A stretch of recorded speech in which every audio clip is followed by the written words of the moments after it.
Les pido que por favor cierren sus ojos y quédense en silencio, solo por unos segundos. Quiero saber si escuchan lo mismo que yo, esos ruidos de fondo a los que nunca les ponemos atención. Muchas veces hay voces tratando de decir algo.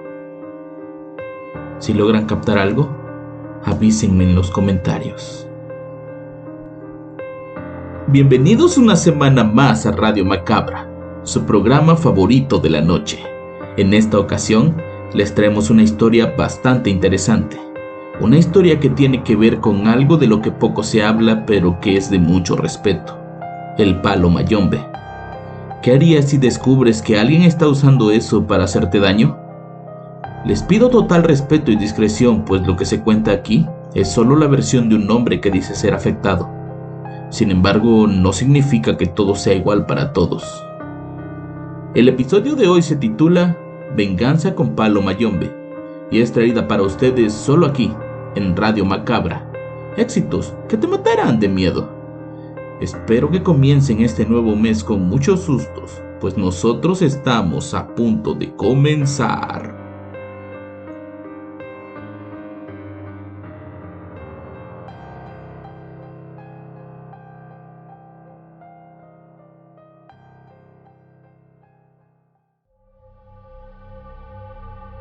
Hace poco escuché esta historia y la verdad me dejó bastante impresionado. Había escuchado sobre personas o familias a las que les hacían algún trabajo de brujería para dañarlos, casi siempre por algún familiar envidioso, alguna expareja, incluso vecinos, pero nunca había escuchado que todo un pueblo se confabulara para hacerle daño a personas que, según sus palabras, solo buscaban darle trabajo a la comunidad. Esta historia que les voy a contar es bastante más larga, pero está cargada de detalles personales y de recuerdos que no tienen mucho que ver con el tema central, por lo que me tomé la libertad de resumirla para ustedes, quedándome únicamente con lo realmente macabro. Esta historia comienza en un pueblo en el estado de Tabasco, un pueblo rural del que salió un hombre llamado Fermín. Don Fermín, como lo conozco yo, se fue de su pueblo para buscar una vida mejor, y gracias a su esfuerzo lo logró. Conformó una familia grande con 4 hijos varones y 2 mujeres. Además llevaba más de 30 años casados con su esposa Ruth, y su fascinación era pasar tiempo con sus nietos. El negocio familiar tenía que ver con la venta de frutas y verduras en un conocido mercado en la Ciudad de México. Poco a poco, a base de trabajo, fueron creciendo hasta que cada hijo pudo tener su propia tienda y hasta más. Don Fermín me dice que uno llega a una edad en la que se siente relajado, que es cuando los hijos ya toman su camino y consiguen la forma de llevar comida a sus mesas. Para él, ese es el momento en el que decide retirarse a descansar. Fue por eso que con los ahorros de casi toda su vida, Don Fermín compró un rancho muy cerca de su pueblo natal. Compró algunas cabezas de ganado, pollos, cerdos y destinó una porción de tierra para la siembra de algunas frutas como el plátano. Su idea era vivir de ese rancho y que sus hijos y nietos lo visitaran seguido, pues en algún momento ese lugar sería la herencia de todos ellos. El anterior dueño de la propiedad la vendía por problemas económicos. Había llegado ahí a colocar esa finca para sembrar plátano y aunque durante mucho tiempo fue un gran negocio, llevaba ya algunos años perdiendo dinero. Las deudas y los desastres naturales afectaron sus cosechas y obligaron a vender ese lugar. Fermín y el mayor de sus hijos se encargaron de todo en el rancho. Vieron una posibilidad de crecer más y la aprovecharon. El precio de la propiedad era bastante más bajo que el valor de mercado y las adecuaciones serían mínimas. Si bien el negocio sería plantar plátano y la carne y la leche de las vacas, sería una nueva entrada de dinero. Al cabo de 6 meses el rancho estaba listo para comenzar a trabajar y a vivir. Don Fermín y su esposa Ruth se quedaron a vivir en Tabasco y eran visitados casi todas las semanas por un hijo diferente. Como el negocio crecía, poco a poco fueron necesitando más manos, por lo que comenzaron a ofrecer puestos de trabajo entre los pobladores del pueblo. Uno a uno fueron llegando y conformando una gran familia. La gente conocía el negocio y estaban necesitados de trabajo, por lo que pronto el rancho se convirtió en el principal fuente de ingresos del pueblo. haciendo que don Fermín y doña Ruth se hicieran muy queridos entre la gente. Pero no todo era miel sobre hojuelas. La filosofía de trabajo de la familia era bastante dura. Ellos mismos eran los primeros en levantarse y los últimos en irse a dormir. Por supuesto que era lo mismo que le exigirían a sus trabajadores. En las épocas de la cosecha el trabajo era muy agotador, al punto en que varios trabajadores caían desmayados de cansancio. Los horarios se podían extender hasta 18 horas diarias y aunque las horas se pagaban bien, era poco el descanso y eso hacía mella en la salud de sus trabajadores. Un día un grupo de pobladores decidió hablar con don Fermín. Ya tenían 2 años trabajando con él y no tenían asistencia médica. El hombre nunca fue muy amante de pagar impuestos y menos de asegurar a sus trabajadores. Él tenía la mentalidad de que si les pagaba bien ellos podrían buscar sus servicios de salud de manera personal y así no les descontaría dinero para regalárselo a los políticos. Esa vez la plática llegó a un buen término. Le ofreció a los trabajadores que comenzaron con él darles seguridad social y reducir las jornadas de trabajo durante la cosecha y el verano, pues los golpes de calor eran lo que más afectaban a sus trabajadores. Los pobladores se fueron muy felices por el compromiso que habían llegado, aunque al poco tiempo se dieron cuenta de que al menos la parte de reducir los horarios de trabajo no se cumplirían. Seguían trabajando largas jornadas bajo un calor abrumador, y eso seguía siendo la principal molestia de los trabajadores. Los años pasaban y don Fermín se volvía cada vez más duro e impaciente con los trabajadores. Ganaba bastante dinero y no le daba pena demostrarlo, pero los salarios de los trabajadores no aumentaban al mismo ritmo. Eso sin mencionar que por el contrario la salud del hombre decaía más y más, haciendo que fuera cada vez más difícil mantenerse al frente del rancho. Fue así como Raúl, el mayor de sus hijos, se fue a Tabasco para encargarse de todo mientras su padre se reponía de una recaída en su salud. Ahí comenzaron los verdaderos problemas. Raúl tenía un carácter muy fuerte. Había nacido y crecido en la gran ciudad donde la vida pasa más rápido, donde todo urge, donde la gente no tiene tiempo de conocerse con el vecino, donde el que no tranza no avanza. Por lo que llegó con la misma mentalidad. A gritos hacía notar su presencia y con amenazas obligaba a los trabajadores a realizar actividades que no tenían nada que ver con lo que habían sido contratados. De inmediato se había ganado los favores de las autoridades municipales y estatales, por lo que su actitud era déspota y maleducada con la gente que trabajaba para él. Raúl se había ido con su familia, incluyendo a Marta, la hija mayor, quien se hizo amiga de un joven de nombre Gilberto, hijo de uno de los trabajadores del rancho. Cuando Raúl se enteró, le prohibió a su hija hacer amistad con los trabajadores y sus familias, pues ella no estaría mucho tiempo ahí. Y para evitar que Gilberto se acercara a su hija, fue una noche a casa y amenazó de muerte al padre de Gilberto para que no dejara que su hijo se acercara al rancho. «Abuelo, hay alguien allá afuera», fueron las palabras que escuchó don Fermín una noche. Su nieta Normita estaba en la cocina tomando agua cuando vio un hombre agachado a mitad del patio de la casa. El hombre usaba una especie de poncho rojo y un sombrero. Estaba ahí enterrando o desenterrando algo, ella no pudo verlo bien. Cuando el hombre vio que la luz de la cocina se encendió, terminó de hacer lo que hacía, muy lentamente, como si no le importara. Se paró y caminó en dirección hacia los corrales, perdiéndose en la oscuridad. Al escuchar eso, don Fermín creyó que se podía tratar de uno de sus trabajadores y no le dio importancia. Al menos hasta el día siguiente, en que Raúl le dijo que en la madrugada había escuchado ladrar al perro. Se había asomado por la ventana y había visto un hombre completamente vestido de blanco alrededor de la cerca.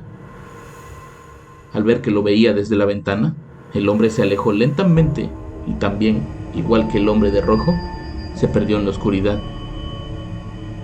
Eso podría tratarse de meras coincidencias, pero aún así don Fermín decidió contratar a gente fuera del pueblo como seguridad, pues decía que ya no confiaba en los pobladores. Las semanas pasaban y cosas extrañas comenzaron a pasar. Una tarde Raúl encontró a una de sus vacas tiradas en el suelo con lo que parecía ser una vaquita saliéndole de su vientre. Pero ojo, esa vaquita estaba muerta. La madre aún respiraba, pero se veía muy mal. Al día siguiente, encontró 3 más en las mismas circunstancias. por lo que llamó al veterinario para que revisara si había alguna especie de enfermedad que estuviera matando a las vacas embarazadas. Al hacer los estudios, el médico no detectó nada raro, por lo que creía que se trataba únicamente de un adelanto de gestación. A los pocos días, uno de los hombres que llegaban a diario a ordeñar se dio cuenta que una de las vacas no daba leche, sino que estaba dando sangre. En efecto, cuando el trabajador la ordeñaba, salía un líquido rojo y viscoso en lugar de que le saliera leche. La vaca no parecía estar enferma, sin embargo, no estaba dando nada, excepto sangre. Para evitar que se contagiaran las demás vacas, don Fermín ordenó que sacrificaran al animal y la carne se repartiera entre los trabajadores, pero estos no lo aceptaron, pues sabían que venía de una vaca enferma. Los siguientes fueron los cerdos, quienes se infectaron de una bacteria que mató al 80% de los animales, generando enormes pérdidas para la familia. Las fuertes lluvias e inundaciones provocaron gran pérdida de la plantación de plátano y otras verduras que también sembraban. Y por último, la señora Ruth contrajo un virus tan fuerte que murió en tan solo 2 días. Las cosas en la familia comenzaban a ir mal y no parecían mejorar. Habían perdido mucho dinero y para recuperarse, Raúl decidió pedir un préstamo al banco dejando como garantía ese rancho. La idea era volver a sembrar, comprar más ganado y vender todo rápido para volver a salir de las deudas. Pero todo empeoró. Pronto la tierra del rancho se secó y ya no era apta para sembrar nada. Las plantas se secaron y lo que sembraban ahí nunca germinaba. Los animales morían poco a poco y los pozos comenzaban a secarse. Fue ahí cuando comenzaron a pensar diferente y temieron que tal vez fueran víctimas de alguien que les estuviera haciendo daño por medio de brujería. Un conocido les recomendó buscar a un brujo muy cerca de la frontera con Veracruz. Ese hombre no pudo ayudarlos mucho, pero sí les dijo algo que lo haría. Les dijo que eso que les habían hecho no era brujería normal, que era tan fuerte que se requerían elementos muy específicos para poder llevar a cabo ese tipo de trabajos. Que no estaba seguro, pero que podría tratarse del palo mayombe. Para quienes no estén familiarizados con ese término, el palo mayombe es una religión afrocaribeña que se originó en la región del Congo y fue llevada a América Latina, especialmente a Cuba durante la época de la trata de esclavos. Es una práctica espiritual que combina elementos de las creencias africanas tradicionales y el catolicismo y también el espiritismo. En el palo mayombe se venera a los espíritus de los ancestros y se les pide ayuda para diversos propósitos como la sanación, la protección o la prosperidad, aunque en ocasiones se puede usar también para propósitos más oscuros. Los practicantes realizan rituales que incluyen el uso de objetos como engangas y la invocación de espíritus mediante el uso de cánticos y sacrificios. Seguros de lo que estaba pasando, decidieron buscar ayuda. En aquellos tiempos existía un programa de radio en esa región, en la que un hombre se presentaba a sí mismo como santero. Ayudaba a la gente con problemas de salud, dinero, emocionales y, aunque don Fermín no creía en ese tipo de cosas, era la única referencia que tenía sobre el tema, por lo que buscó al hombre por medio de la radiodifusora. Cuando por fin pudieron encontrarlo y fueron a verlo, el hombre al recibirlos les dijo todo lo que estaba pasando. Ellos ni siquiera habían hablado por teléfono con él y tampoco habían contadole esto a nadie fuera de la familia, por lo que era por demás extraño que lo primero que les hubiera dicho ese santero fuera exactamente todo lo que ocurría en ese rancho y con la familia. Obviamente aquello los dejó pasmados e incrédulos. Era casi como un truco de magia en el que ellos eran los niños sorprendidos. El hombre les dijo que lo que les habían hecho era algo muy grave y que aunque él no podía revertirlo, pues solo era un santero, sí podía hacer algo para liberarlos de ese mal.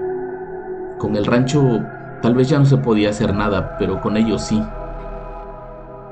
El santero dijo exactamente las cosas que iba a necesitar, entre ellas un gallo de color negro, algunas hierbas y otras cosas que don Fermín no quiso puntualizar. Le pidió ir al rancho a recorrer el lugar para determinar la gravedad del asunto y cuando por fin estuvo ahí, les dijo: toda esta tierra está maldita.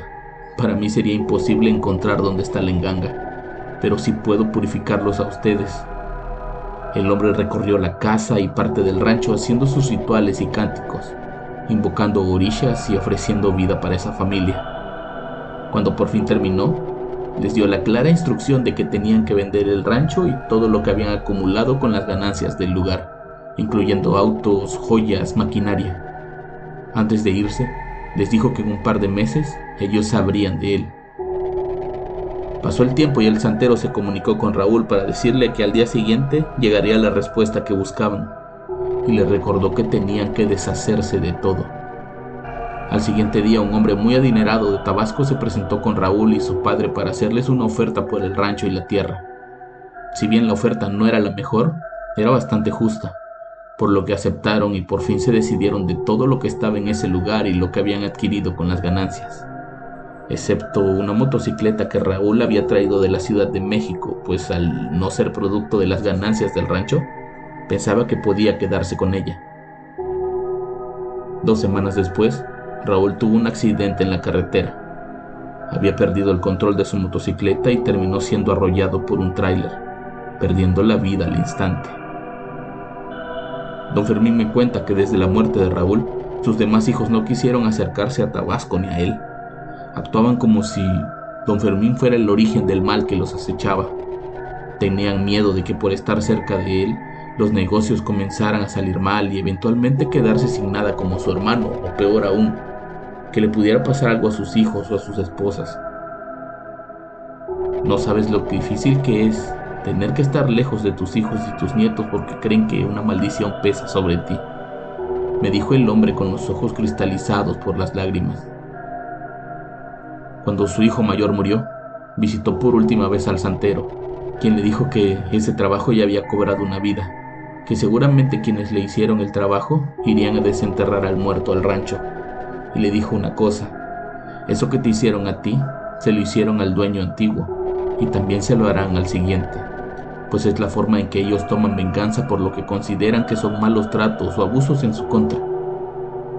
Hoy Don Fermín vive solo en una casa de una recámara, un baño y una cocina muy pequeña. El dinero que le dieron por ese rancho se le fue en pagar la deuda, doctores y ayudar a las hijas de su difunto hijo para poder terminar la escuela.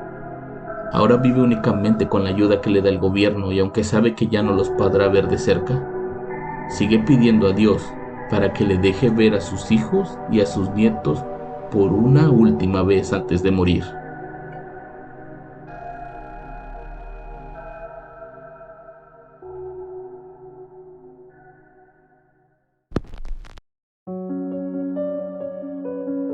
Si quieren que hablemos más sobre este interesante tema y conozcamos un poco más sobre estas prácticas, déjenme un like y un comentario. Yo los espero la próxima semana con más Radio Macabra, éxitos que te matarán de miedo. Buenas noches.